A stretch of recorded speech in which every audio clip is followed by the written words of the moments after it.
স্বাধীনতা যারা অর্জন করেছে তাদের জন্য আপনারা সবাই দোয়া করবেন এবং এই অন্তর্বর্তীকালীন সরকারের হাতকে শক্তিশালী করার জন্য আমাদের সবাইকে কাজ করতে হবে। বাংলাদেশ জাতীয়তাবাদী দল আপনার প্রতিষ্ঠিত হয়েছিল সেপ্টেম্বরের 1 তারিখে হয়েছে। আপনারা জানেন যে 1975 সালে বাংলাদেশে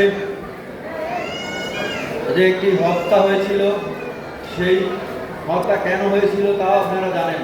74 সালে বাংলাদেশে একটি দুর্ভিক্ষ হয়েছিল। দুর্ভিক্ষ কেন হয়েছিল? শেখ মুজিবের দুঃশাসনের কারণে।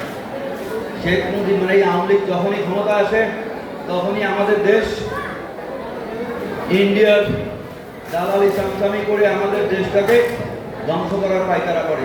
মানুষ না খেয়ে অনাহারে মারা গেছে। আমাদের দেশকে বা বাকশাল কায়েম করেছিল শেখ মুজিব।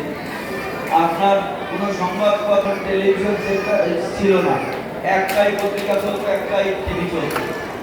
এটা শেখ মুজিব বাকশালের মাধ্যমে, এমনকি 1971 হয়েছে, গুম করা হয়েছে, জুলুম করা হয়েছে। কারা করেছিল? রক্ষী বাহিনীরা করেছিল।